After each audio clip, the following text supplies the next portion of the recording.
Hi, thank you so much for joining me for this video.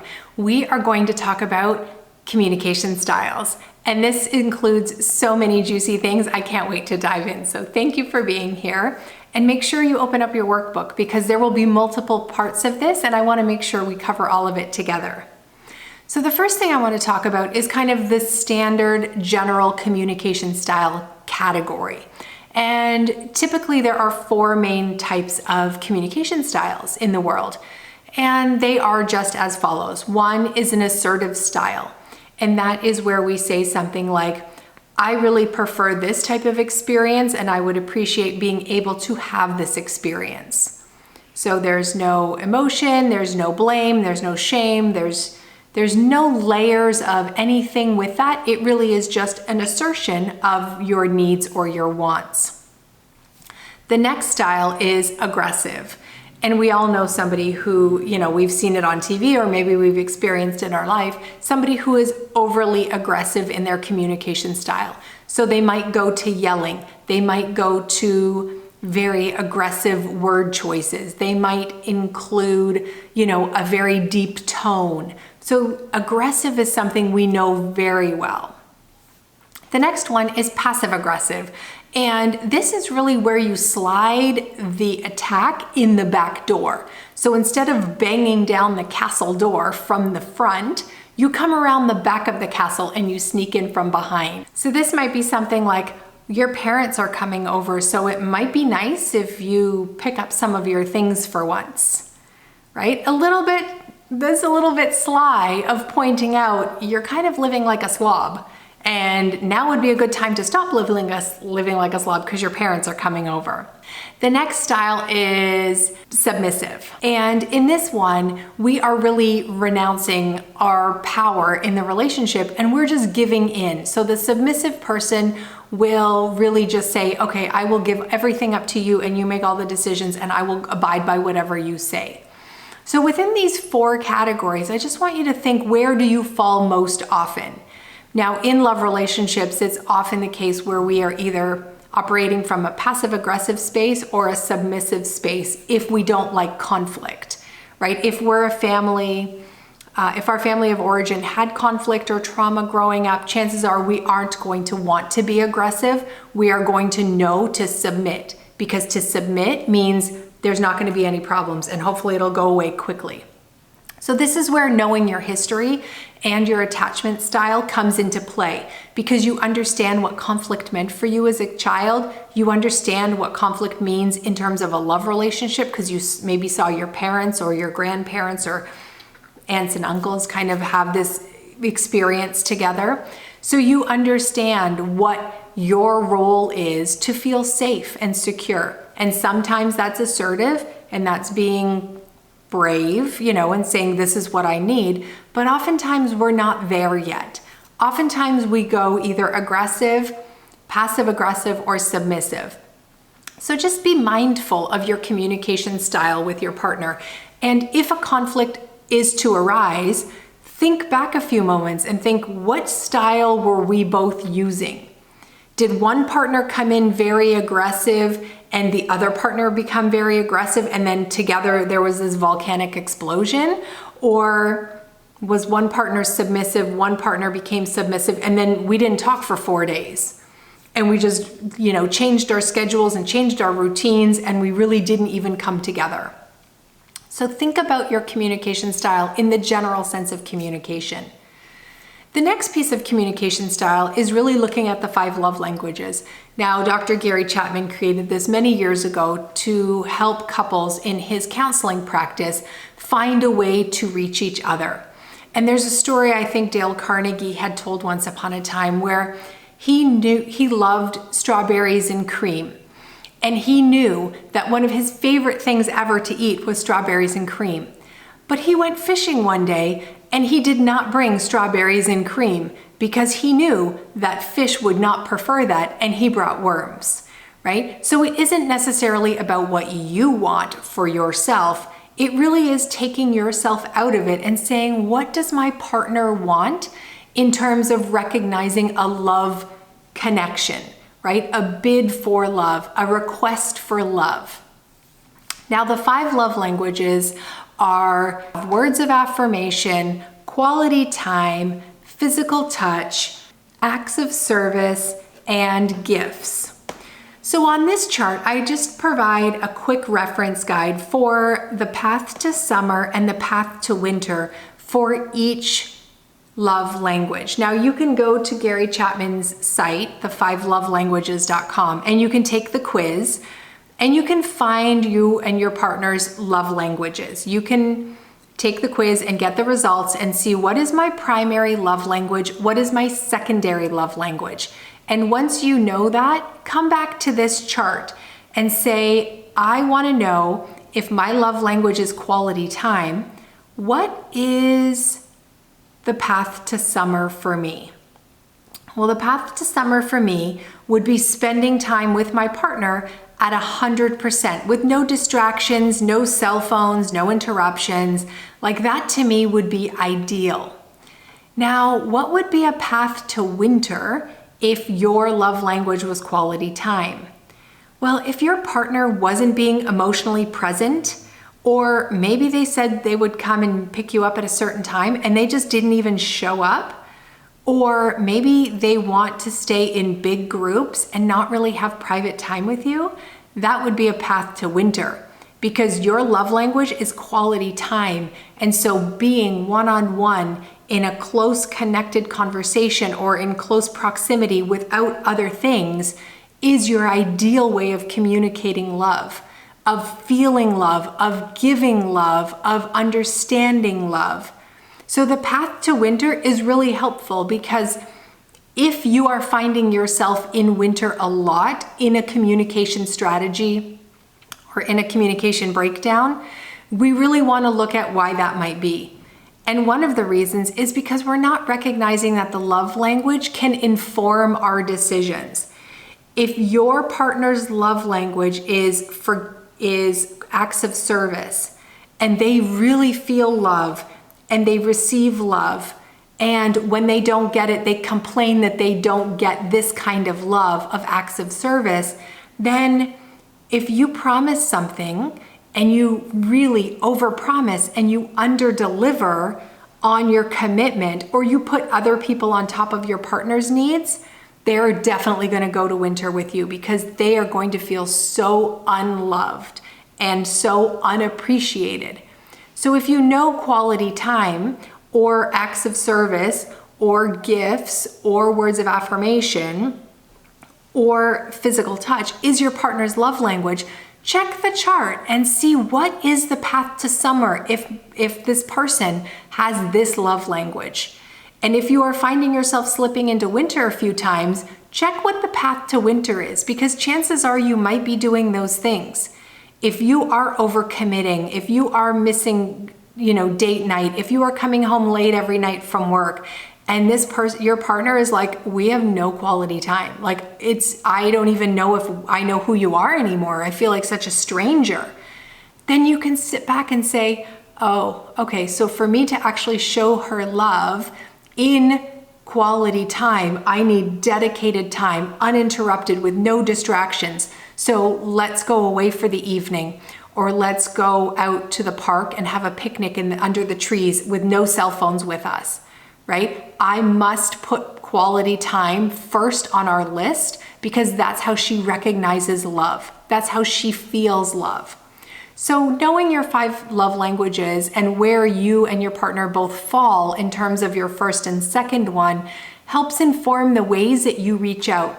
We don't have all the time, all the money, and all the resources to do all the love, strategies we want. So let's make sure the ones that we're doing are really reaching our partner's hearts, right? Because if your love language is gifts, but your partner's love language is not gifts at all, then you buying them something doesn't actually make them feel love. It might be like, oh, well, thanks for this. But you write them a love letter, because words of affirmation are their primary love language, and you write them a letter on a beautiful card. That's worth more than any gift you could give, right? So let's target our love to really, really plant deeply in our partner's gardens, because we want them to know through all the storms, through all the summer days, they are loved. So please check your 5 love languages quiz and know your love language, know your partner's love language, and work towards creating opportunities for connection in the appropriate love language. Now, the last piece of communication styles that I want to talk about are energy. So when we talk about energy, we are looking at masculine and feminine energy. And this has nothing to do with men and women. All people have all energy. So if you are running in a race and you are working very hard at keeping up with the race and you are very pumped with adrenaline, you are operating in a certain energy. You are focused, you are dedicated, you are committed, you are hard pressed to get to the end, to get to your finish line. If you are sitting in a hospital room and somebody is unfortunately coming out of surgery and the surgery was very bumpy and you don't know what will happen with this person, you don't know what the recovery will look like, you will be receptive to what the doctor is saying. You will be soft when you speak to the patient. You will be encouraging and kind and very thoughtful, and you will say, please take as much time as you need, right? You're operating from a different energy.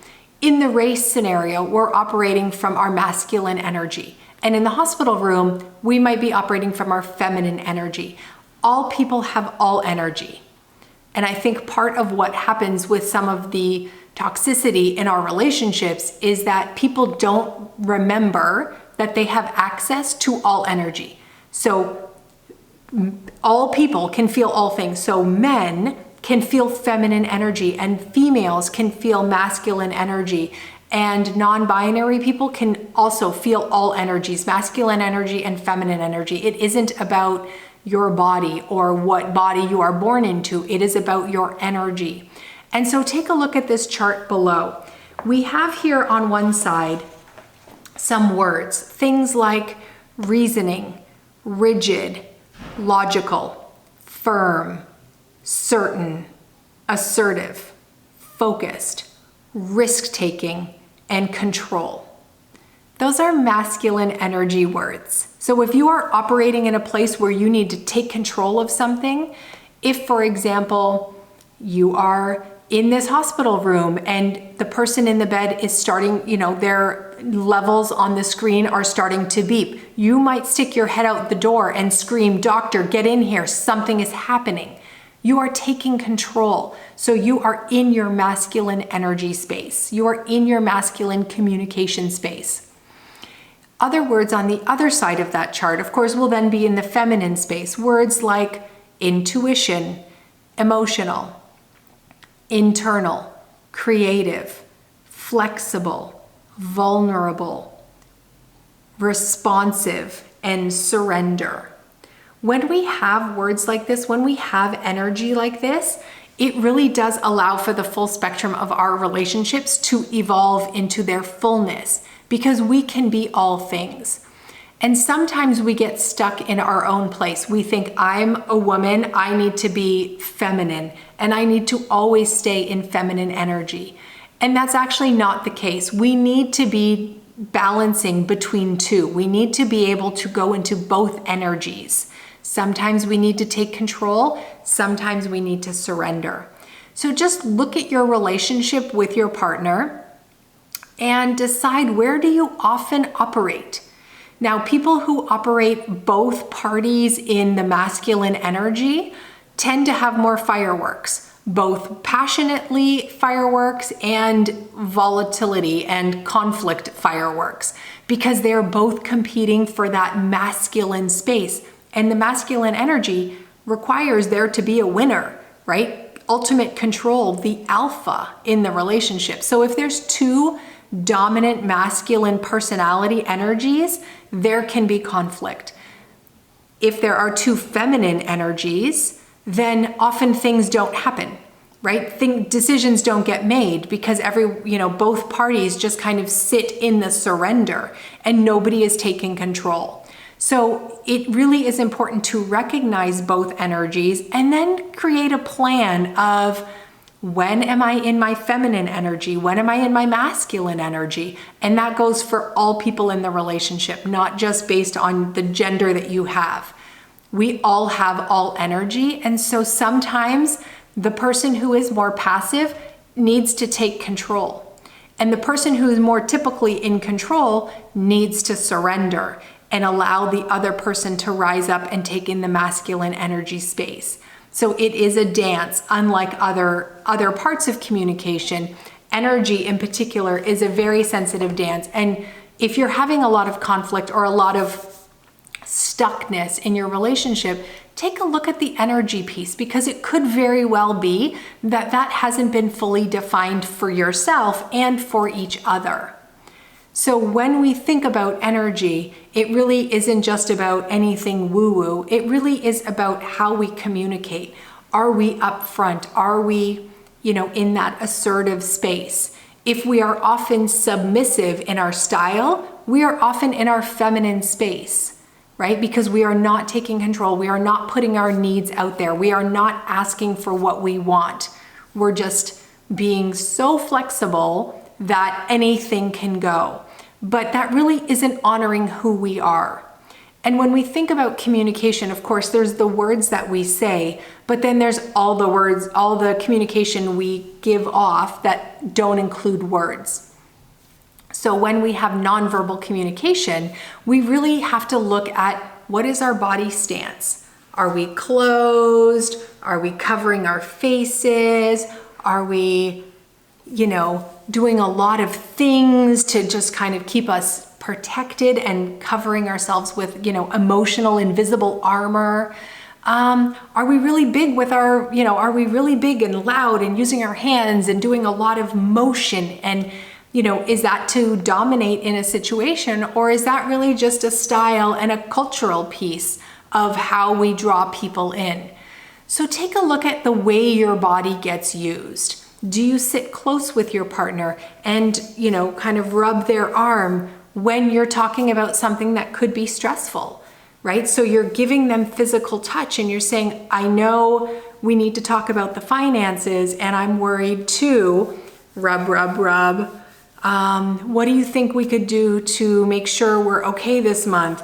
Hold, hands, squeeze, All of this creates a different kind of energy than if you're standing there.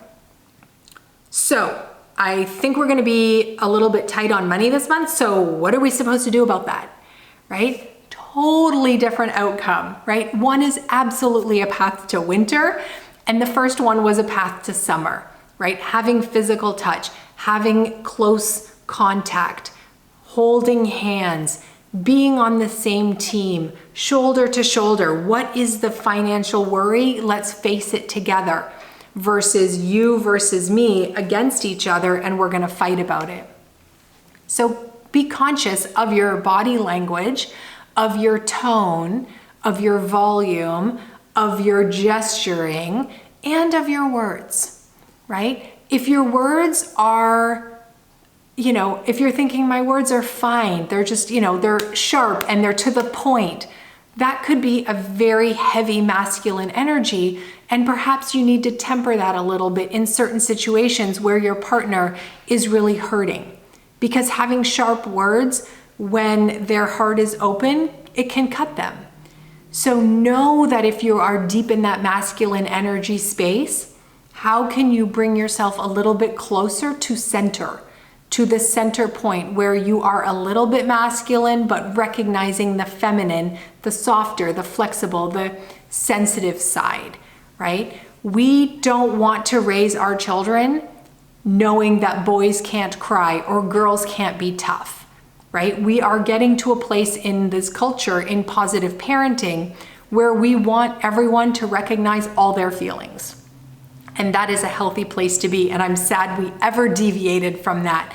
But if you have a partner who was never allowed to show their feelings or was shamed or mocked for being tough and taking control, especially if they were, female presenting, there are cultural and historical things to overcome There will be work that needs to happen for sure. But I think when we get into that space, it really is on the partner and the person to say, in this shared space, in our shared garden, I'm going to be trying to overcome my fear of emotion. I've always sucked my tears back in. I've never showed my emotion. And I really want to try to do that with you, but I need it to be safe, right? I need this container to be a safe space for me to try. And I don't know what it's going to look like because I've never really been able to be myself and be fully emotional. But I really trust that you're going to allow me the space to do that, right? And so you are communicating your needs in an assertive way, and you're letting them know what you need, right? And you're setting the stage of, I'm going to be vulnerable. I would like you to be receptive to that. And that is open communication. So when people, talk about divorce and they say, oh, we had bad communication, you can see how nebulous that is, like how unclear that is. Because was it a physical body language issue? Was it, an assertive, aggressive, submissive, passive aggressive kind of style? Did we not speak the same love language? Did we operate from energies that really conflicted or may have hurt each other? What was the communication issue? Because and I only talk about 4 things in this book. There are dozens of different communication, kind of facets in this space. So we need to be very clear of what our communication issues are. Bad communication is not acceptable because we now have tools, we have research, we have the internet, we have strategies, there are professional services for this. We don't want to just be in conflict and in winter with our partner because of bad communication. Let's fix it. Let's break it down and see what is the communication conflict. Where is the point of disconnection, right? That's where we start. Bad communication can't be fixed. That's like, some giant thing. You don't even know where to begin, right? It doesn't even have a grounding in a way to move forward. So if you are having communication struggles, let's break that down. Get very clear. Is it the words? Is it the tone? Is it the volume? Is it any kind of accusatory kind of, is it passive aggressive and kind of zinging you from the sides and, oh, well, don't you look nice? I guess you spent all our money on that, right? And you're just like, ooh, I thought I felt nice and I got it on sale, but wow, that just kind of feels gross, right? So you can break it down to that. It is bad communication overall, but that can't fix it.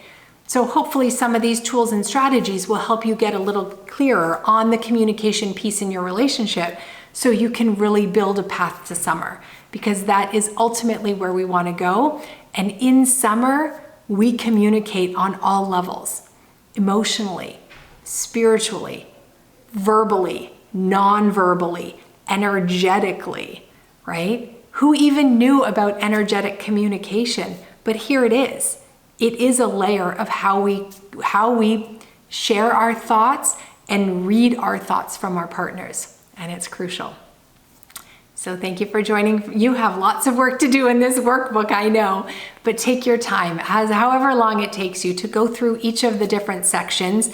And really, this is just building this magnificent puzzle of you and your love partner, right? At the end of this all, you are going to have hundreds of pieces you didn't have before, and the picture of your love story will look different, and it is going to be glorious and beautiful and full and rich and magical and fun and energized and vibrant and dynamic and soul-filling, and it's the greatest. So thank you for joining me for communication, and I will see you in the next video. Talk to you soon.